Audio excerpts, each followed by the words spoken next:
Hello, welcome to Papa Nick's Music. I am, as always, your host, Papa Nick Lewis. And today,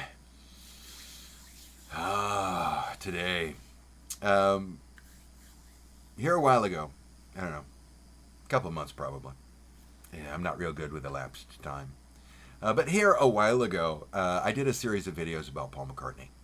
And when I started that, I told you, you regular viewers, that while I am a huge fan of the Beatles, I mean the Beatles are they're like a cornerstone of my music education. They're one of the very small handful of recording artists that define to me what good music is. Um, Even though I've been a huge fan of the Beatles quite literally all my life,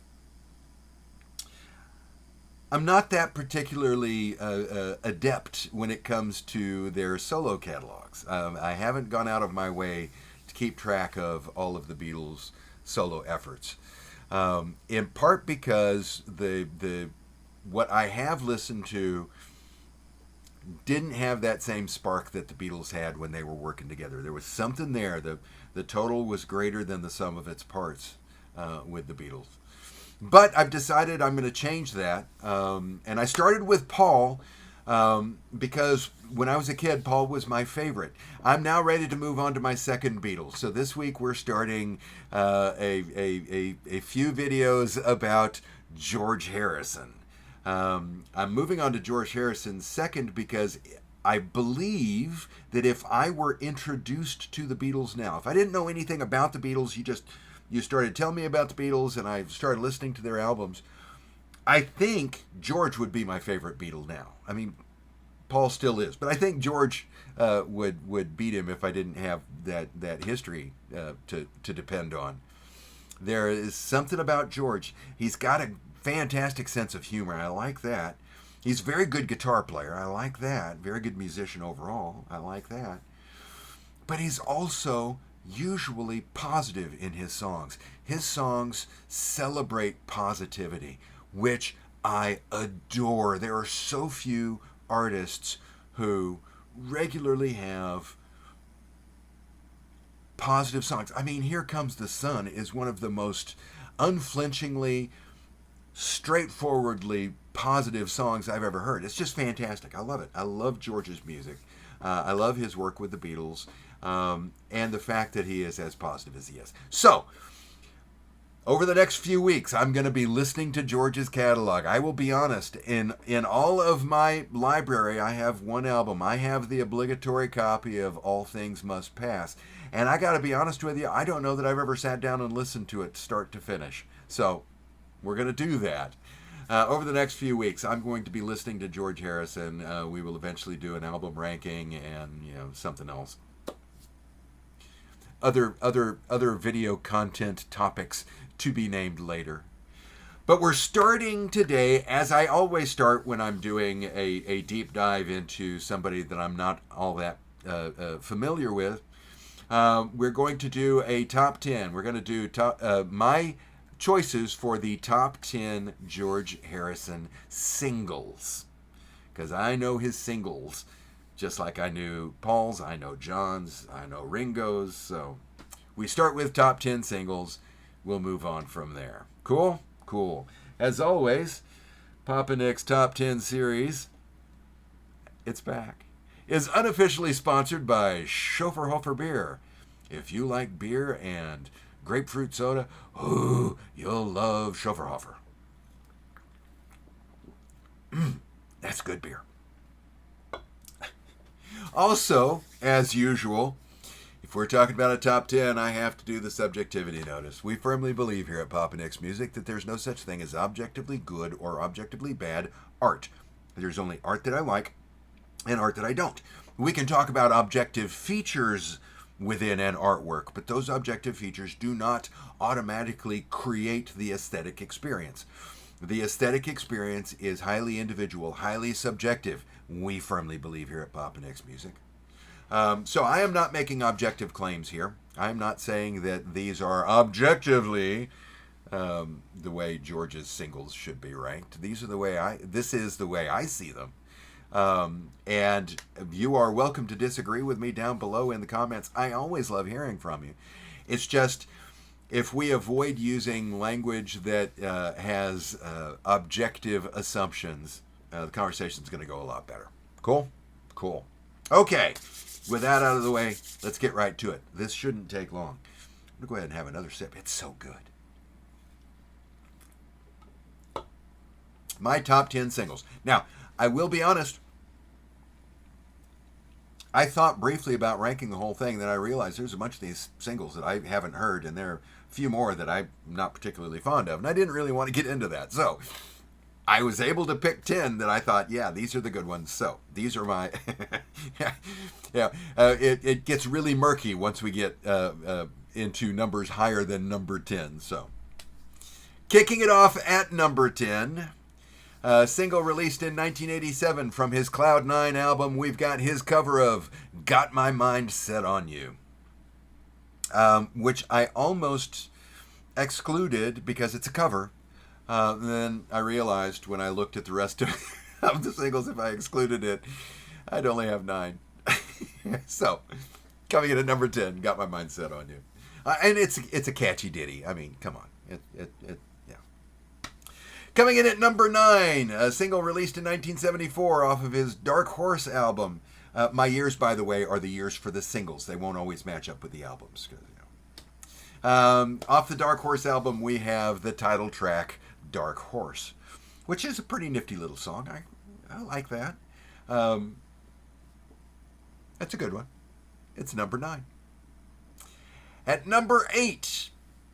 single released in 1988 from his Cloud 9 album, we have When We Was Fab. The only thing about this song that is slightly irksome is that subject-verb agreement there. We was fab. Gets me every time. I know it's dialect, but still, it bugs me.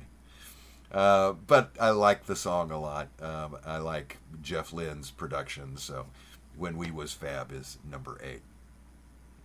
Number 7, single from 1981 from the album Somewhere in England. His other reflecting back on my life as a Beatles single all those years ago. I considered putting All Those Years Ago and When We Was Fab in a tie, since they're... topically at least, they're the same song. But I like All Those Years Ago just a little bit better than When We Was Fab. Coming in at number 6. Okay, from here on, these are songs that I really, really, really like. I like Got My Mind Set on You, Dark Horse, When We Was Fab, and All Those Years Ago. But I really like the rest of these, okay? Number 6. Single released in 1977 from his 33 1/3 album, we have Crackerbox Palace. I like Crackerbox Palace. I liked it when it was a new single. Thumbs up. Yeah, big enthusiastic thumbs up for me for Crackerbox Palace. Coming in at number 5, the only song on this list. Little background here. When I was preparing to do this video, I did not go back and listen to any of this. I'm working strictly off of memory here. And so there were a few songs that I couldn't include in my top 10 because I'm looking at the title and I don't recognize the title. It might be that I would know the song if I heard it, but because I didn't recognize it, I couldn't include it because I didn't. I wanted this to be a true, square one State of the Union kind of video. So I didn't want to do any work for it. And it's been a hectic week, so that fit in nicely with the other plans I had for this week. And if I had done this video, say, I don't know, 7-8 years ago, this next song would not be on it because I had never heard this song. It was a good-sized hit. It completely passed me by. And I finally realized, I say finally, I suspected when I started looking into it, okay, I bet the reason I never heard that was that it was released sometime between August of 75, and August of 76. If you are a regular viewer, you will know when I was a kid, my dad worked for an oil drilling company. And so for 2 different times, I was able to live overseas. When I was a little kid, I was able to live for almost 2 years in Abu Dhabi. When I was 12, I lived for a year in Port Harcourt, Nigeria. And that year that I lived in Nigeria, August 75 to August 76, is like a black hole. There are pop culture things that everybody else is aware of that I'm not, because I was living overseas at the time. The same thing is true of my childhood stint when I lived in Abu Dhabi, but it's less impactful to me because I was, first grade, second grade. I'm not paying attention to the. Most people my age have memories of sitting around watching on TV, watching the moon landing, for example. I don't have those memories because I wasn't living here in the States when that happened, right? So I've got these gaps where somebody my age should be aware of something, and I'm just not. And this is one of those songs. I heard this song for the first time, like I said, within the last, 7, 8 years or so. And that is released in September of 1975 from his Extra Texture album, You. I had never heard this song before until I heard it on Beatle Radio on Sirius XM within the past, half dozen or so years. And I really like it. I think it's a fantastic song. It is number 5, You, from Extra Texture.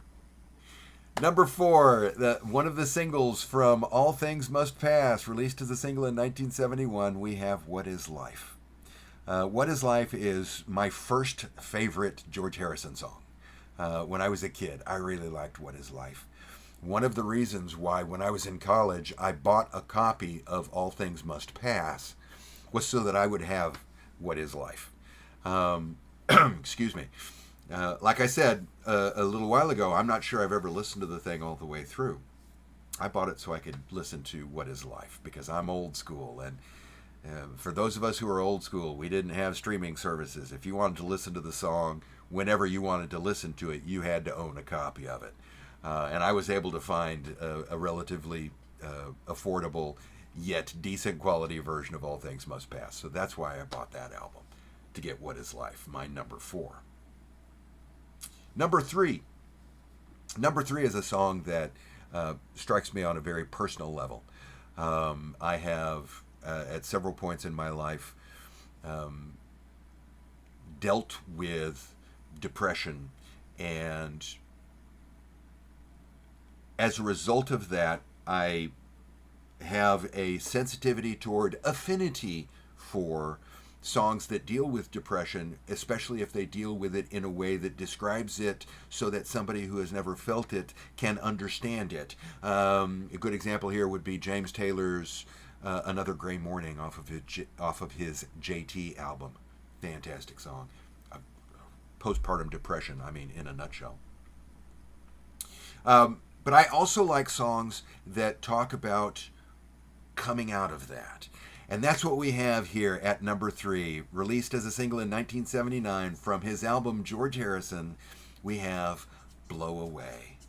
Oh man, do I like Blow Away. I just gave myself goosebumps just thinking about it. I really like Blow Away. It is a hopeful, meaningful song. Very strongly recommended. My number 2 song, taking a fortifying sip before I get to number 2. That's good beer. My number 2 song is the other single off of 33 1/3, released in 1976. It is this song. The sense of humor of this song, I love. The fact that he took this grinding legal action that, that he was able to take that whole experience of being sued over the uncanny similarities between My Sweet Lord and He's So Fine, And he was able to make a very clever and very catchy pop tune with it. Oh man, I love this song. My number two George Harrison single. But my number one single, hands down, my favorite George Harrison song that he released as a solo performer. I don't think it quite stacks up to Here Comes the Sun in the pantheon of songs overall. But my favorite George Harrison solo song is, released in 1973 from Living in the Material World, we have Give Me Love, Give Me Peace on Earth. The only song on this list that I will regularly perform because it's just so wonderful. I really like Give Me Love, Give Me Peace on Earth. It's a simple song, but oh, it is so effective. Fantastic song. And that's how I see the top 10 singles of George Harrison. What do you think? Do you agree? Do you disagree? Drop those notes down below. I always love hearing from you. If you enjoyed today's video, I'd appreciate it if you'd click the like button. While you're down there clicking, if you have not already done so, I'd appreciate it if you'd click the subscribe button. It costs you nothing, but it means the world to me, so I very much appreciate it. And thanks for hanging out with me today. And I hope that the rest of your day is gratifying. We'll see you soon.